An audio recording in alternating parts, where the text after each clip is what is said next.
Love is perfect. It casts out fear instead of bringing it on. Love is patient. It is kind. It is steadfast. It is enduring.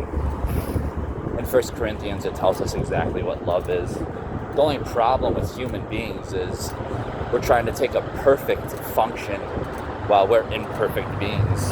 We're trying to take our imperfection and use it with something that is perfect and all-consuming.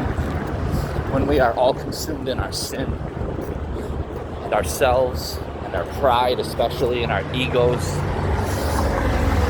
how can we have perfect love when all we do is judge one another and condemn one another?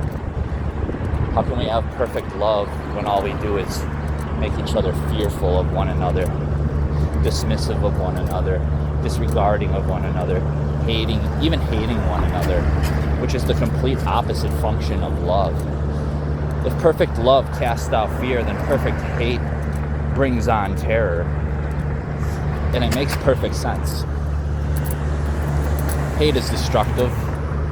It's also an all-consuming force like love. When it's perfect, just like love when it's perfect, it consumes everything. Instead of uplifting everything, it slams everything to the ground and crashes it and destroys it and rips it apart. So it becomes a battle between perfect love and perfect hate. And as imperfect beings, we constantly teeter between the two, between love and between hate. Every day we do it, every single day. We're supposed to live with love in our hearts for our enemies, for our neighbors, for God, and for ourselves. That's why it's all-consuming. But when you forget those things, then hatred starts to creep in your heart. And instead of doing those things, you do it in regards and with the function of hatred. Instead of bringing peace and prosperity, you sow destruction and you reap desolation and death. It's a challenging thing to live in a state of perfect love at all times. It's hard to just be steadfast, to be upright, to be kind and righteous. These are hard things because of our imperfect nature. It's kind of strange when you think about it. We can't control our feelings or thoughts. We can only manipulate them, but we can control our actions fully. Yet for some reason, we continue to do what is wrong. We continue to do things that are hurtful and painful to God, to each other, to ourselves. It's weird. Despite having ultimate control over our actions, we still choose the wrong paths more than we choose the right ones. It's a constant battle just to remind yourself to be loving. It's a constant battle when somebody pisses you off or offends you or even tries to hurt you physically or mentally or emotionally or whatever kind of way. It's hard to, instead of respond instinctively and animalistically in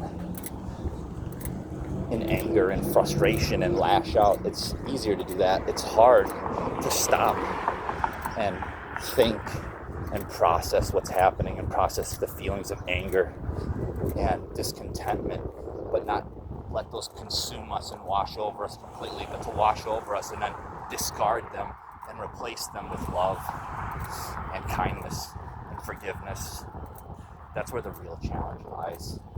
That's why perfect love casts out fear, because you don't respond in a way that's destructive and deathly. You respond in a way that's life-giving and prosperity-seeking.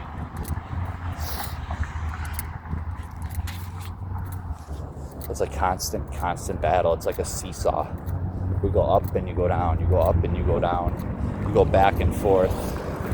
It's like a carousel, too. Everything seems to come around full circle. Whether you do it wrong or you do it right. Life is really funny like that. It always comes all the way back full circle, whatever you do. So if you respond in love, generally speaking, love will find its way back to you. But if you respond with hatred, well, then hatred's going to find its way back to you too. And even if that hatred gets you ahead temporarily, whether it's in a job or in a relationship or personally or however, societally, authoritatively, like, regardless of what you may gain from that temporary hatred and that temporary gain, it will get stripped from you. And if it doesn't get stripped from you, it'll consume you, and it will end up leading you down a path of real bitterness and loneliness. You may have a high ego, you may have high pride, you may even have a lot of random euphoria in your life because of parties and get-togethers and riches and all that stuff. And you might even find joy in the destruction and hatred. But when you're alone, you'll have nobody. Nobody will love you. Nobody will care for you. They'll be nice to your faces because they're scared of enduring your hatred. That's where the fear comes in. Perfect love casts out fear. Hatred brings on fear. Those people will fear you, and they won't fear you out of love or respect. They'll fear you out of pure fear. That's not a way to live. But if we respond with love, the opposite happens. People will love you. They'll respect you, generally speaking. They'll want to be around you. They won't lie to your face as much. They'll be more honest and genuine with you. They'll be more thoughtful with you. They won't just show up to your parties to get something out of it. They just won't show up to your get-togethers where everybody gets, good food or gets something physical out of it, whether it's monetary or a physical one-night stand or whatever the heck. Those are the things that come with hatred, the temporary and the fleeting. But love is a permanent thing when it's perfect. It's always there. It's important that we maintain a state of grace, because when we don't maintain a state of grace, our capacity for love disappears. And then before you know it, you become hollow, you become numb, you become hateful or resentful, and it just drives you to do the worst type of things. It drives you to feel the worst type of ways. It's all-consuming. It really is.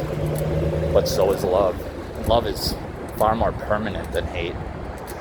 It's far more powerful than hate. Love can replace anything. Hatred can not replace love, but love can replace hatred. Your hatred will drag you down. Your love will bring you up. Your love will give you contentment on the inside. It will make you feel rich in spirit, even if you're poor physically. Even if you're broken physically, in the spirit and in your mind and in your heart, you'll be uplifted. You'll be righteous. You'll be good. Even more important than a lot of that stuff on a personal level is you'll be content. But contentment dwarfs happiness. Contentment to me is way more important than happiness. Being in a state of contentment where you're like, yeah, things are good. I may not be happy 24/7, but I'm content. I'm good with what's going on. That is a very important place to be. Happiness can be so fleeting. It can be so temporary, but contentment is something that can stick with you if managed properly. Love is patient. Love is kind. Love is enduring. It's steadfast. It's righteous. It's good. Hatred is the opposite of all those things. It's impatient. It's displeasing. It's destructive. It's removing. It's blackening. And it's dark. So you always have to choose throughout your whole life. Every single second of your life, you're teetering between love and hate, good and bad, holy and evil. It's a constant just back and forth. That's why it's important to stay in a state of grace. Your grace will bring on love. And even if it brings on hatred from others, your love will stay inside of you. And those who stand by you will be able to help you combat that hatred that you receive from the world, because the world is going to hate your love because it's wrapped in sin and darkness, and sin and darkness hates love because it's the opposite of it. It's important to stay in a state of grace. Make sure you do.